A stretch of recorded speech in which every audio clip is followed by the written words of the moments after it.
Hi guys! It is Read Across America week. That's the week in March where we celebrate Dr. Seuss's birthday.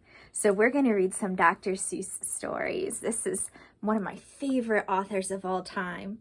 And the book we're reading today is called The Sneetches and Other Stories. We're just going to read the first story in here, which is The Sneetches. Now, the star-bellied Sneetches had bellies with stars. The plain-bellied Sneetches had none upon theirs. Those stars weren't so big. They were really so small. You might think such a thing wouldn't matter at all.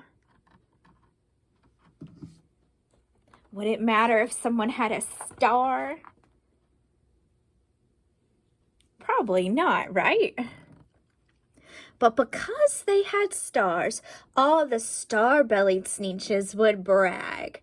We're the best kind of Sneetch on the beaches. With their snoots in the air, they would sniff and they'd snort. We'll have nothing to do with you plain-belly sort.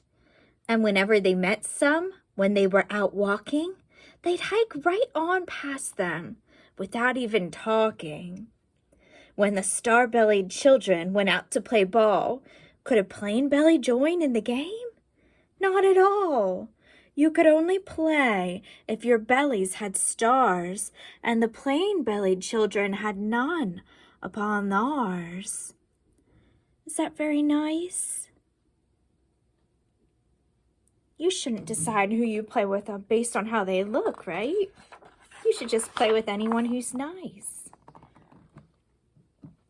When the star-bellied Sneetches had Frankfurter roasts, or picnics, or parties, or marshmallow toasts, they never invited the plain-bellied Sneetches.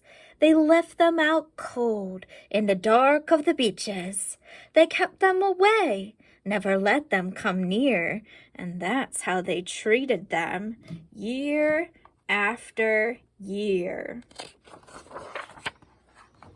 Then one day, it seems, while the plain-bellied Sneetches were moping and doping alone on their beaches, just sitting and wishing their bellies had stars, a stranger zipped up in the strangest of cars. And he said, "My friends," he announced in a voice clear and keen, "my name is Sylvester McMonkey McBean, and I've heard of your troubles. I've heard you're unhappy, but I can fix that. I'm the fix-it-up chappie. I've come here to help you. I have what you need, and my prices are low, and I work at great speed, and my work is 100% guaranteed." How could he fix their problem? Maybe he could get them all to get along. Then quickly, Sylvester McMonkey McBean put together a very peculiar machine, and he said, "You want stars like a star-bellied Sneetch. My friends, you can have them for $3 each.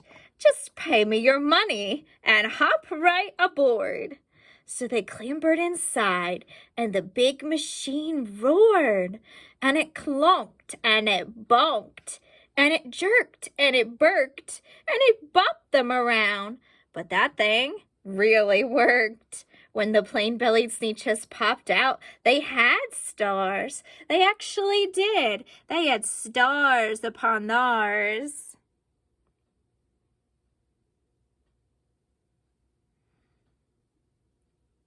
So he's going to try and help them by making them all look the same. Do you think it'll work?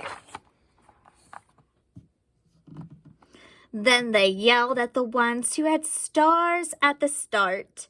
"We're exactly like you. You can't tell us apart. We're all just the same now, you snooty old smarties. And now we can go to your Frankfurter parties." "Good grief," groaned the ones who had stars at the first. "We're still the best Sneetches. They are the worst. But now, how in the world will we know?" They all frowned. "What kind is what? or the other way round?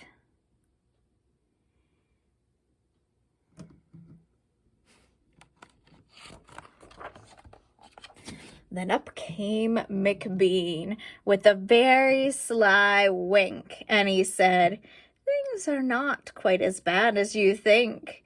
So you don't know who's who. That is perfectly true. But come with me, friends. Do you know what I'll do? I'll make you again the best Sneetch on the beaches. And all it will cost you is $10 eaches." He's charging them more money. Do you think he's really trying to help them?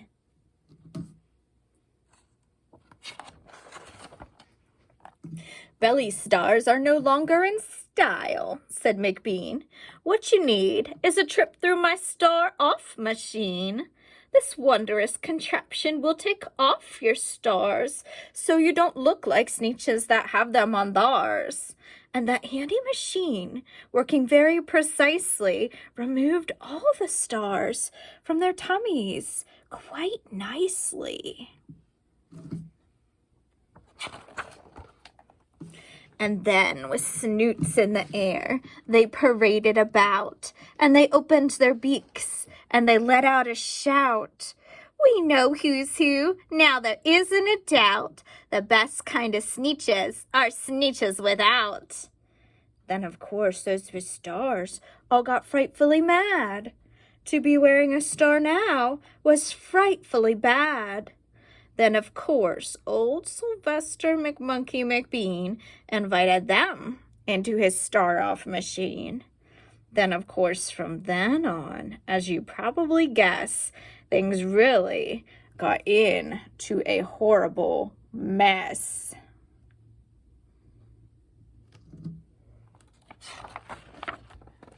All the rest of that day, on those wild, screaming beaches, the fix-it-up chappie kept fixing up Sneetches.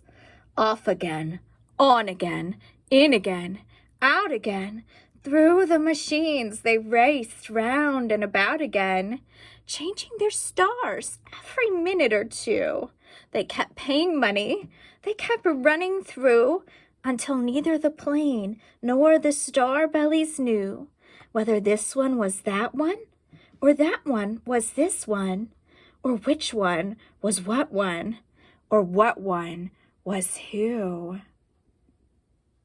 Wow, they went in those machines a lot of times.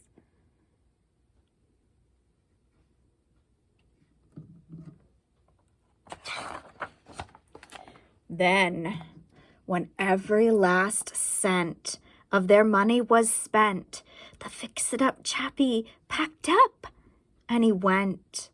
And he laughed as he drove in his car up the beach. "Ha! They never will learn. Nope, you can't teach a Sneetch."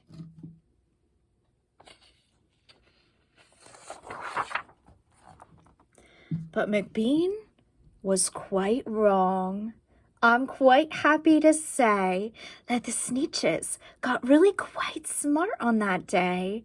The day they decided that Sneetches are Sneetches, and no kind of Sneetch is the best on the beaches. That day, all the Sneetches forgot about stars, and whether they had one or not upon theirs. Oh, I like that ending. They learned their lesson, didn't they? It doesn't matter how someone looks. We can play with anyone who's nice to us, right? See you later.